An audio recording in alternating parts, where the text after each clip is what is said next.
नमस्कार। आज के डिस्कशन में हम लोग टॉपिक लेते हैं आसाम राइफल्स।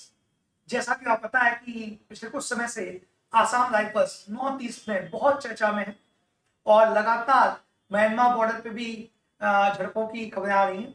तो इस टॉपिक में हम डिस्कस करेंगे आसाम राइफल्स है क्या और इससे काम क्या है। सर, ये आसाम राइफल्स है क्या और क्यों बनेगी? विश्वास भी असम राइफल एक पैरामिलिट्री फोर्स है और पूर्व के डिस्कशन में मैंने बताया था कि हमारे देश में बहुत सारे पैरामिलिट्री फोर्स काम करते हैं, जैसे कि CRPF, ITBP, BSF, SSB, CISF.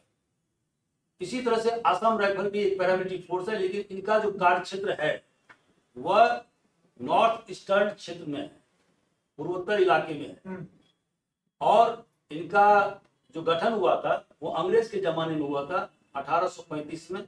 और मुख्य मकसद यह था कि जो वहां पर अंग्रेजों ने टी गार्डन बनाए थे, टी एस्टेट्स बनाए थे बड़े बड़े, उनकी सुरक्षा व्यवस्था करना और मैदानी क्षेत्र में जो लोग निवासरत थे उन्हें हिंसक आदिवासियों से बचाने के लिए इस बल का गठन किया गया।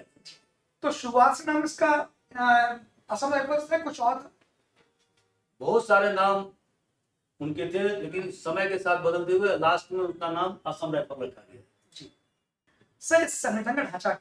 देखिए, इस संगठन का ढांचा वैसा ही जैसे अन्य पैरामिलिट्री फोर्स का है, लेकिन इसकी एक यूनिक विशेषता है जी, और वो ये है कि प्रशासनिक दृष्टि से यह यूनियन होम मिनिस्ट्री के अधीन काम करता है जी, लेकिन ऑपरेशनल कमांड डिफेंस मिनिस्ट्री के अंतर्गत में है।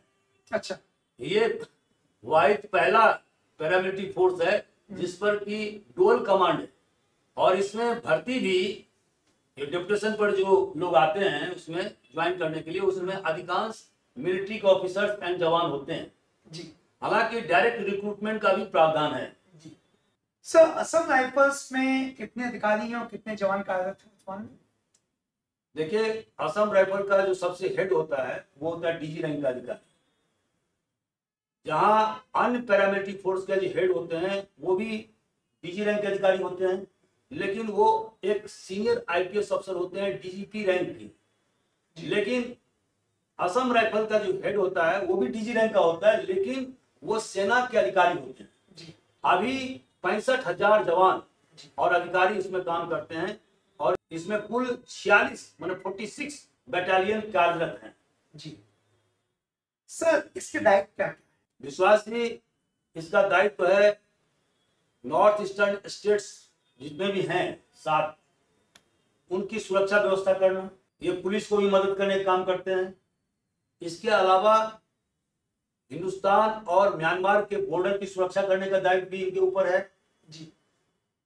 एंटी स्मगलिंग का भी काम ये करते हैं, स्मगलरों को धरपकड़ का काम इनके पास में है, क्योंकि आप जानते होंगे कि म्यांमार से बहुत सारे लोग आतंकवादी या स्मगलर घुसते रहते हैं, उन पर रोक लगाने का काम भी इनके द्वारा किया जाता है। नॉर्थ ईस्ट वैसे भी ड्रग्स के लिए रूट है। हाँ, गोल्डन क्रिसेंट और गोल्डन ट्रायंगल के बीच में इंडिया पड़ा है जी। तो ये पूरा जो नॉर्थ ईस्ट है वहां से तो काफी इसमें आज भी न्यूज में है, नार्कोटिक सामान वगैरह भी आता रहता है। आज भी न्यूज में है, लगभग आसाम राइफल्स ने 8.7 करोड़ रुपए का कॉन्ट्राबैंड वगैरह पकड़ा है जी।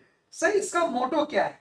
इसका मोटो है फ्रेंड्स ऑफ नॉर्थ ईस्ट, और ये अपने पहल से, अपने परिश्रम से ये पैरामिलिट्री फोर्स लोगों का सबसे ज्यादा मददगार साबित हुआ है। तो सर, ये आर्मी के साथ मिलकर जॉइंट ऑपरेशन करता है नॉर्थ ईस्ट में, ऐसा जैसे आज एक न्यूज में था कि आर्मी सब मिलकर उन्होंने एक जॉइंट ऑपरेशन किया मणिपुर के अंदर, तो ये इसका इस तरह का रोल रहेगा जी जी। सर, एक क्वेश्चन आया हुआ है, मैं चाहता हूं कि क्वेश्चन हम डिस्कस करें। क्वेश्चन ये आया हुआ है कि consider the following statements regarding Assam Rifles. पहला स्टेटमेंट है, it is the oldest paramilitary force in India. सही है। दूसरा, its primary operation task is to guard the Indo Myanmar border. सही है। वाइल तीसरा है, while administrative under the ministry of home affairs its operation control rest with the Indian army. ये भी सही है। और लास्ट है, it was initially raised as the कछाल levy during the British era. ये भी सही है। तो ये चारों सही है। चारों कथन सही है इसमें, ऑप्शन आप देखेंगे तो चारों ऑप्शन इसमें सही, 1 2 and 3 4। ठीक, मैं एक बात और दिखा देता हूँ, ये है वो कछार का प्लेन, कछार प्लेन, ये मैदानी क्षेत्र है। हाँ नॉर्थ कछार, और ये कछार प्लेन पूरा, ताकि कभी प्लेन्स में आया तो आपको आइडिया होना चाहिए। तो ये पूरा आसाम को लेकर मैं समझ सब। आई होप कि फ्रेंड्स आपको इस डिस्कशन से बहुत फायदा हुआ होगा। आसाम राइफल जो क्वेश्चन आया मैं वो डिस्कस किया, साथ में एप्रो समझ में आई क्या है आपके लिए, और प्रीलिम्स और मेंस के लिए जो न्यूज आ रही है लगातार आप उन्हें फॉलो करिए, ताकि आपका और एग्जाम के प्रति जो प्रिपरेशन शार्प हो। यदि आपको और किसी टॉपिक में रुचि हो तो आप शेयर करिएगा, हम उस पर भी पॉडकास्ट बना के शेयर करेंगे। आज के लिए इतना काफी है, धन्यवाद।